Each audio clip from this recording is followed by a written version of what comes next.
आज दुसऱ्या दिवशी महाविकास आघाडीचा जन आक्रोश मोर्चा निघालाय। छत्रपती संभाजी महाराजांच्या समाधी स्थळावर नतमस्तक होऊन अमोल कोल्हे आज केंदूर शिक्रापूर नावरा या दिशेने दौंडकडे जाणार आहेत। दुसऱ्या दिवशीची काय भूमिका राहणार आहेत आपल्यासोबत बोलण्यासाठी खासदार आहेत। काय आज भूमिका राहतील?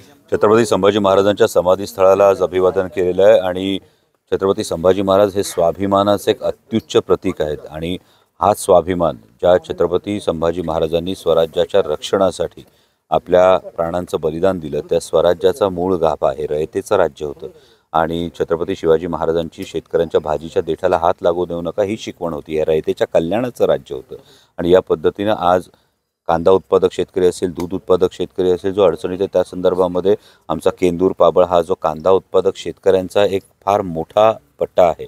इथून आपण हा मोर्चाची आज सुरुवात करतो आणि हे करत करत जातेगाव शिक्रापूर ते करून तळेगाव करून मांडवगण वडगाव रसई करत आपण बारामती लोकसभा मतदारसंघामध्ये प्रवेश करणार। खरं तर काल जयंत पाटलांनी सांगितलं की अमोल कोल्हेंना पाडणं सोपं नाही।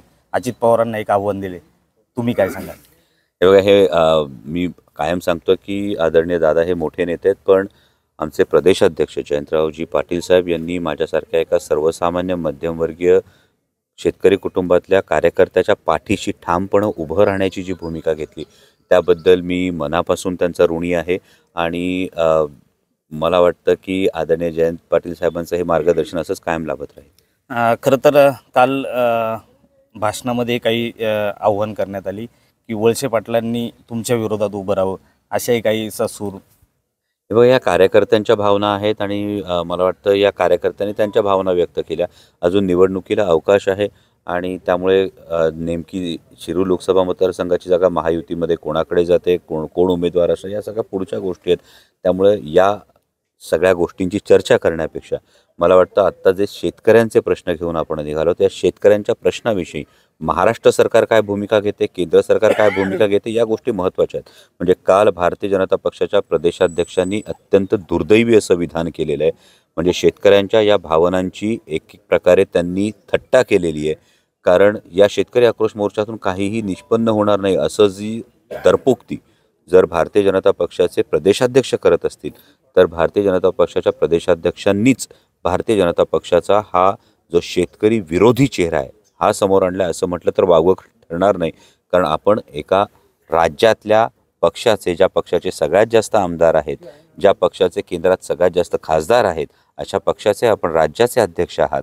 अपेक्षा ही होती की आपण आपल्या केंद्रातल्या नेत्यांना सांगून आमच्या शेतकरी बांधवांना न्याय मिळवून द्यावा। आपण आपल्या केंद्रातल्या सरकारांना सांगावं की काही झालं तरी कांद्याची निर्यात बंदी उठलीच पाहिजे। हे ठामपणे न सांगता ज्या शेतकऱ्यांच्या आक्रोशासाठी आम्ही मोर्चा काढतो आहोत या आमच्या मागण्याची दखल न घेता त्यावर टीका करणं हे दुर्दैवी आहे। धास्ती घेतात का? मला वाटतं हे धास्ती म्हणण्यापेक्षा याला दुर्दैव हा एकच फार मोठा शब्द आहे। कारण या पद्धतीनं शेतकऱ्यांचा आक्रोश आहे हे तर तुम्ही मान्य करता, याचा अर्थ म्हणजे तुम्ही हे मान्य केलेले हा शेतकऱ्यांचा आक्रोश आहे। तुम्ही गावोगावी उत्स्फूर्तपणे माता भगिनी तरुण शेतकरी हे सगळे या शेतकरी आक्रोश मोर्चाला जे समर्थन देत आहेत ते तुम्ही बघताय आणि हे सगळं बघितल्यानंतर तुमच्याकडून वेगळी अपेक्षा तरी काय? आम्हाला अशी अपेक्षा होती की गेल्या वर्षी जेव्हा शेतकरी आंदोलन झालं होतं दिल्लीच्या सीमांवर तेव्हा वर्षभर अनेक शेतकऱ्यांचं बलिदान त्या आंदोलनामध्ये झालं आणि असं असताना आपल्या एका मंत्रीपुत्रानं आंदोलन करता काही शेतकऱ्यांना चिरडलं होतं।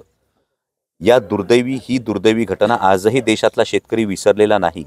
यानंतर आपण कृषी कायदे आपल्याला मागे घेण्याची नामुष्की ओढवली होती आणि त्यानंतर तरी आपल्या शेतकरी धोरणामध्ये काहीतरी सुधारणा झाली असेल शेतकऱ्यांकडे बघण्याच्या। अमोल मिटकरींनी एक ट्विट केले, घोडगंगा साखर कारखान्याचे काही शेतकरी आहे, या शेतकऱ्यांचा आक्रोश आहे, या आक्रोशाला तुम्हाला सामोरं जावं लागेल।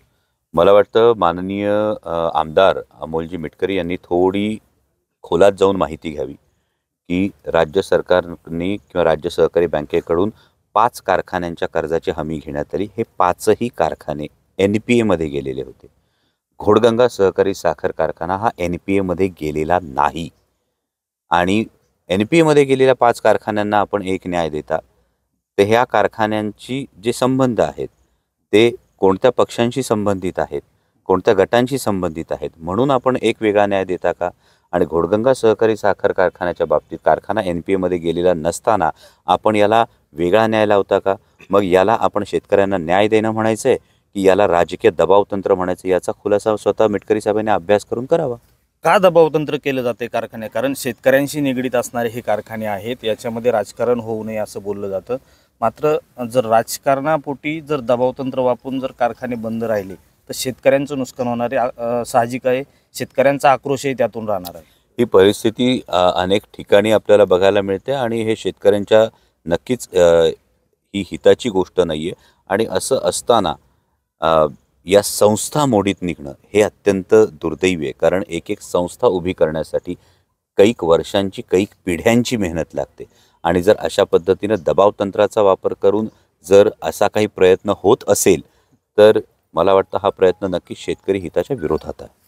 नक्कीच घोडगंगा साखर कारखान्याचा प्रश्न हा राजकीय दबावतंत्रातून सुरू आहे. त्यामुळे शेतकरी हितातून उभे राहणारे साखर कारखाने असतील हे राजकारणाच्या पलीकडे जाऊन हे सुरू व्हावेत. शेतकऱ्यांचा आक्रोश कुठंतरी यातून दिसू नये ही भावना या ठिकाणी खासदार अमोल कोल्हेंनी व्यक्त केली.